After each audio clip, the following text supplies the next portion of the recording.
Welcome to the Story of Cooking. I'm Sarah Nicholas. This season we're filming in the heart of the Shenandoah Valley. I'm here at the Natural Bridge in Natural Bridge, Virginia.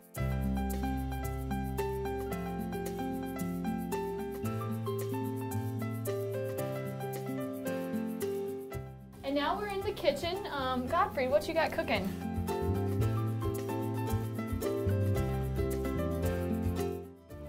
To the berry knocker. Berry knocker. Welcome to the Frontier Culture Museum in Stanton, Virginia, in the heart of the Shenandoah Valley. We're here at the West African Igbo family compound. Let's go inside and see what's cooking. Welcome, we're here at the Igbo farm with interpreters Karen and Brad.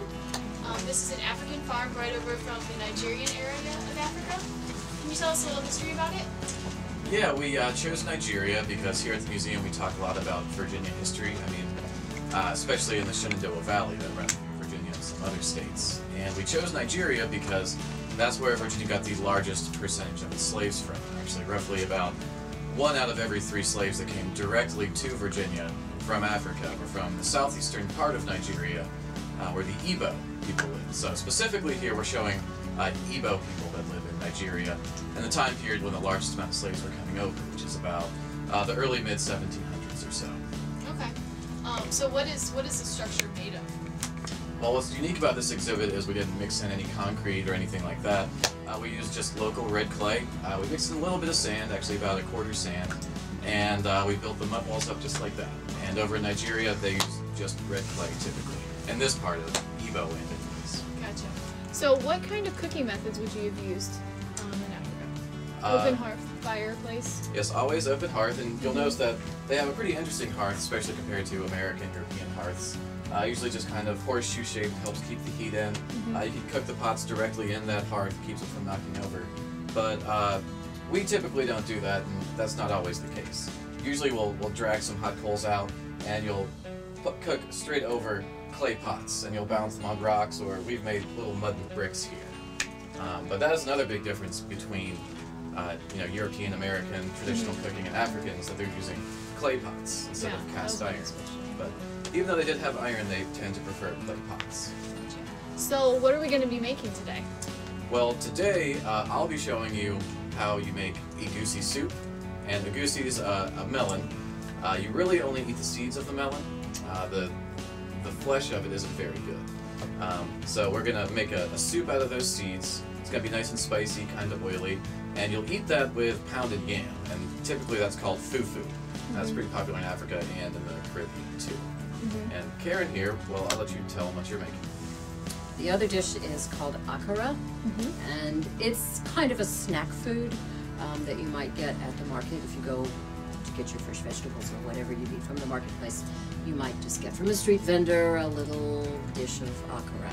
Basically, it's black-eyed peas pounded into a mash and then shaped into a little ball and fried in, I think, traditionally palm oil. We sometimes mix palm oil with So is peanut oil. palm oil what you fry? And we don't use palm oil a lot. A lot, no. Yeah. A lot of people, it's starting to catch on with health food people. Oh, it's good for you. Yeah. Okay. So I've been told. And it's also been kind of controversial recently with deforestation and over in Indonesia and stuff like that. Most of the palm oil we find is from Ghana and Nigeria. Okay. So it's a little bit different, I suppose. But yeah, they would mainly use palm oil. A lot of peanut oil too. So what kind of typical family would have lived in a structure like this? Well, where we are right now, this is just one room of a bigger house. Usually, common all over Africa is you live in a compound with a series of mud houses, and each house has its own designated purpose. And the house that we're in now is one of the wives' houses. This is actually our second wife's house. Traditionally, polygamy was pretty common throughout all of Africa. And each wife would have her own house. As far as the Igbos are concerned, the husband gets his house and his own date house where you can meet and greet guests, do business, things like that. So does one wife get designated to do all the cooking, or how does that work? Who's the predominant amount of cooking? For the Igbos, each wife is generally gonna cook for her own children. Gotcha. And it kind of depends on how many wives you have too. If you have a lot of wives, you might have one big communal kitchen. What we're representing at this museum is a man that only has 2 wives. And so in this case, each wife has her own kitchen indoors where we are now. She usually has an outdoor kitchen to cook when it's hot and dry out. And she'll cook for her own children. And if you're the husband, that means you get 2 plates of food at each meal. That's pretty good. That's not bad. All right, so you want to get started on which dish should we start with? We had the agusi pots. We've already ground them up in our mortar and pestle, which is right next to Sarah over here. And that's one of your most important West African cooking utensils. They use that in virtually a lot of your meals.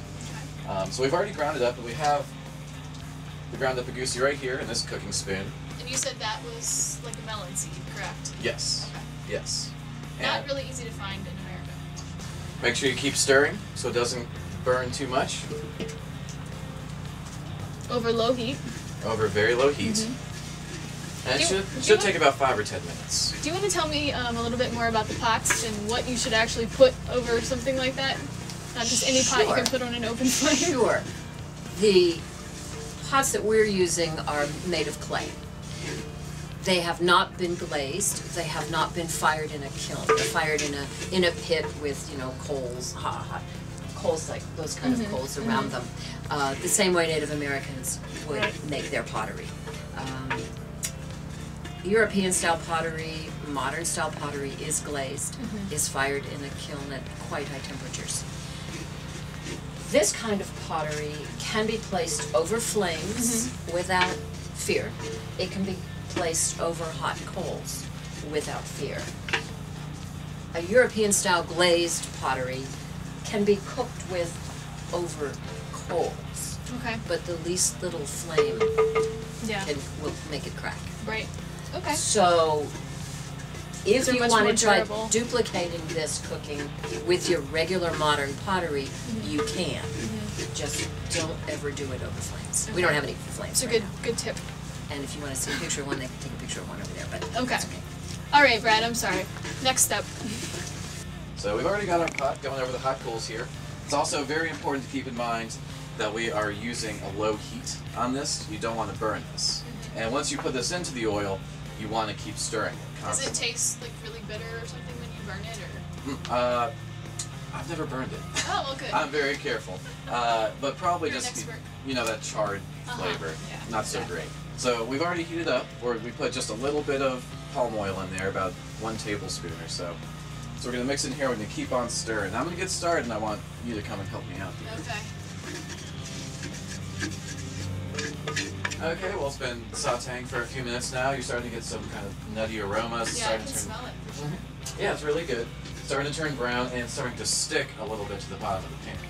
So now we're ready to start adding the broth. So we've already done this. Basically, you can just cook up any meat you want to, maybe add a little bit of water to it. And we even... So what kind of meat would they have used? a lot of Any fish. Fish was one of the biggest meats in this part of Nigeria. A lot of goat meat. Usually that was more for special occasions. Same with chickens, stuff like that. So yeah, that by and large it would usually be fish, some kind of fish stock. And so we basically just use a little bit of oil. We use chicken, which is totally fine. And then we add a little bit of water to it. And you can see this stock here. And since we're using palm oil, Yeah, what gives it the yellow color? it's the palm oil. Palm oil. Yeah, Okay. palm oil is naturally red All right. when it comes out. So you're gonna add little by little, keep stirring it in. And let's see, I've used most of my broth already, so you can add water if you want to be a little bit thinner.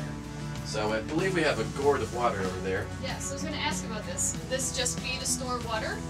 It's heavy. Water, palm wine, anything you're drinking And really. just, it's okay. Yeah, this is just, these African gourds, they call them calabash. They're just a little bit bigger than what we're used to here in the States. That's really cool. So I'm just going to add a little bit more to thin it out.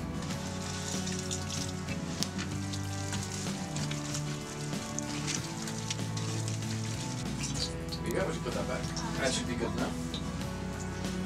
Surprisingly heavy. The weight is all from the water. Yeah. The gourd is That's what I'm saying. That's the best. Surprisingly heavy. That's the best part of it. Alright, now we're going to add some bitter leaf into Which this. is what? What is Bitter leaf It kind of looks just like a weed that grows. It's native to Nigeria. I've heard rumors that some places are growing it around the States, but it's not very popular. Does it taste bitter? It's a little bitter, yeah. Especially if you have the fresh stuff. We're using actual dried bitter leaves here. Okay. Okay. So I'm going to go ahead and toss these in.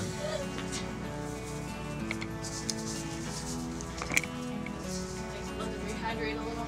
Yes, exactly. And so we're going to stir this up, and then we'll let it simmer for about half an hour. Okay. And then we'll add the rest of the ingredients after that. Okay. All right. Ready to move on to the other I'm dish? ready. Next All step. right. So, black-eyed peas are the main ingredient. Black-eyed peas have skins on them which give them that black eye. If you're a good Igbo wife, you would clean the skin off of the black-eyed pea and end up with just a clean white black-eyed pea. It does make a difference in the taste. When I do this, I don't do it seed by seed. I'll fill a larger bowl full of water and rub the peas in my hands like this, kind of pressing hard to break them in half. Real tedious. So, in the mortar here, we have some black-eyed peas that were cleaned pretty well. And we pounded them up with the pestle. We have added some chopped onions and some hot pepper, ground hot pepper, and a little bit of salt. Kind of hot. How hot? It's basically red hot chili peppers. So this would be a very spicy dish. Traditionally, I don't think they add much to the mixture except for onions and some salt. Traditionally, it's eaten with sort of a hot, spicy dipping sauce, Oh, okay. which we don't have any of, so we That add makes a little sense bit with of the fritters dipping we add a sauce. little bit of seasoning to the mixture itself. So, Okay. you can Keep going. pound some. What we're supposed to do is pound it in kind of a circular motion to introduce Double-handed? air to it. I find it hard to think of whipping something this thick, but that's the way it's described. Is you want to whip it so kind of like lift the pestle up and then Fold go it. down and so kind of like that. I think I'm failing. So does this look good? It does. It's great. It looks good because they already did it for me. Alright, so the next step is to make the fritter, right? Get our hands dirty. Okay. Get our hands dirty, I like so the first thing we're going to do is I don't make them real big. Okay. They cook faster for one thing. So just kind of shape it into kind of a maybe walnut-sized ball. All right, and then I'm going to take it and just drop it down in the hot oil. Palm oil. Palm oil. Okay. You can mix some more. Yes. Yeah, mostly palm oil, but there's also some peanut oil. Sticks together really easily for not having any binding. Alright, we're going to keep frying up these fritters, let the soup simmer for about half an hour, and when we come back, we're going to have a taste test. So this all looks great. Where do we start? Akara is easy. Okay, this is the Wrap fritter. one. This is the fried black-eyed pea fritter. Okay. Just finger food. It's really good. It's got a creamier texture than I thought it would. I like the lightness of the palm oil. And this would be served with some sort of chili dip sauce? Often a hot sauce of some sort. Very good. Alright, and what is this that I have in front of me? This is pounded yam Okay. or fufu, Fufu, okay. which is Which is, soup, right? yes, it's for the soup. You never eat fufu just by itself. There's not really much taste there. It's very, very thick. And instead of getting like mashed potatoes, when you pound these yams, it's actually more like a dumpling or a dough ball, like you can see there. You can actually shape it, and you want to get it to a shape where you can dip into the soup. I usually make a nice little concave pattern there, as best as I can. And then you just dip in the soup and you eat it just like that. So you need soup with no fork or spoon necessary. There you go. And traditionally we'd all be sharing one bowl here, so.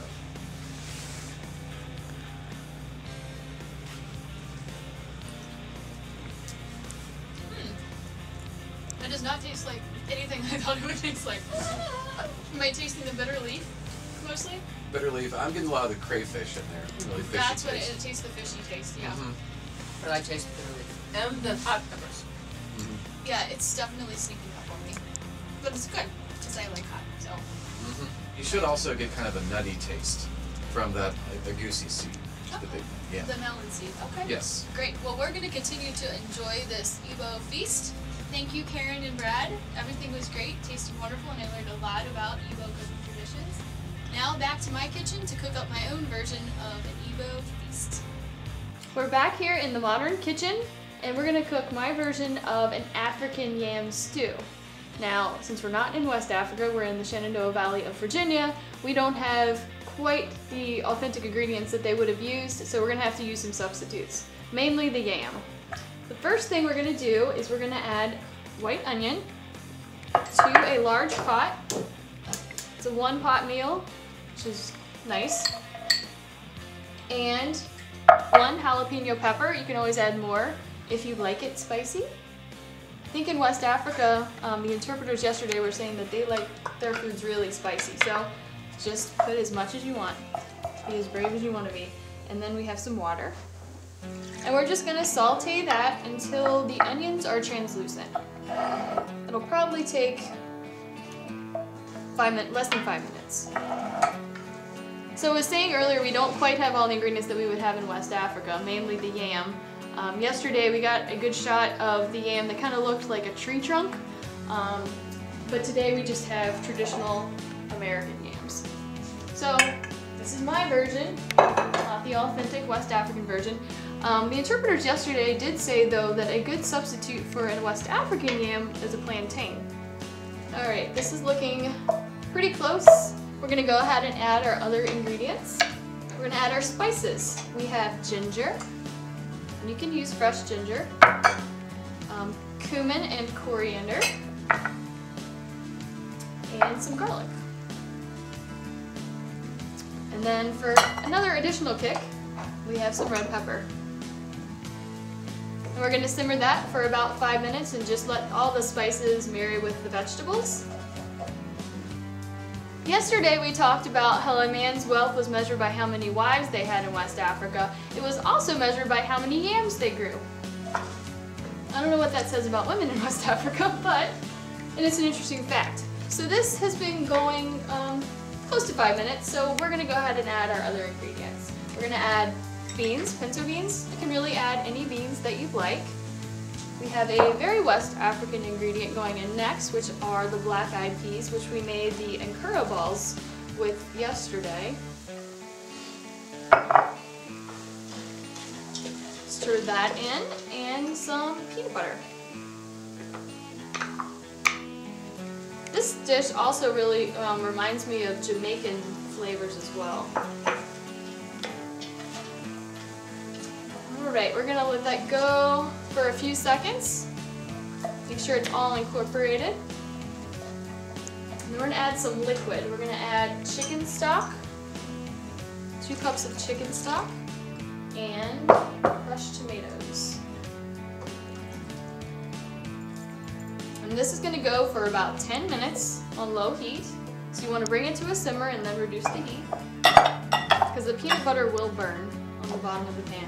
For some reason it always manages to make its way to the bottom. So we don't want to get it too hot. Let that go, and then we're going to add the rest of our ingredients, and it's as simple as that. So this has been going for about 10 minutes, and all the beans are cooking through. We have 2 more ingredients to add. We have 6 cups of kale. You can also use collard greens. But I like kale. You want to try to get as many of the ribs out as possible, just because it's more pleasant when you eat it. This looks pretty good. Just gonna throw it all in there. Okay. Kale and corn. Some leftovers. This is gonna go for about 15 to 20 minutes, just until the kale and the corn cooks through. You're going to season it to taste, and it's done. Like we were talking about yesterday, they made a really thick soup as well. This is my version of it, but you can tell that the soup is really, really thick, so it's not even really a soup. I don't know what you would call it, but it's more like a stew, I guess. And I forgot the most important part. I forgot the yams. This is a West African yam stew. We need to add the yams. So throw those in there. And because I forgot them, I'm gonna say this is gonna take about 25 minutes to cook instead of 15. Okay. Stir that all in. Okay, so you can see that it needs a little more water.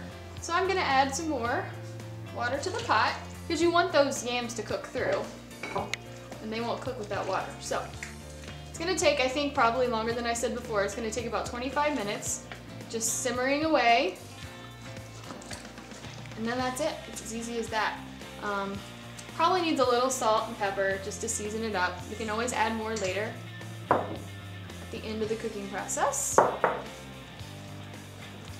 So I'm gonna let this go for about 25 minutes again till all the vegetables are cooked through. When we come back, we'll be ready to taste.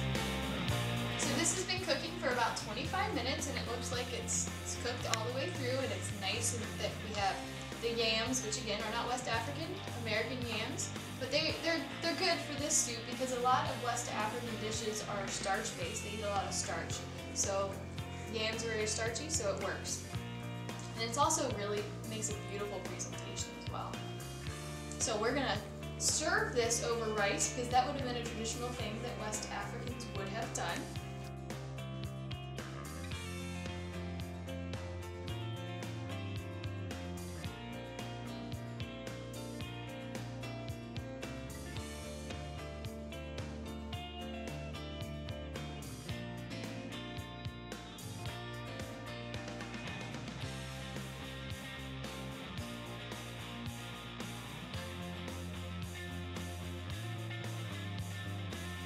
Again, you can adjust to whatever heat intensity you like.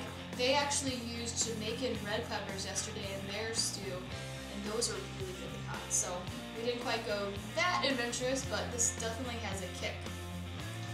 So I was talking about the spices.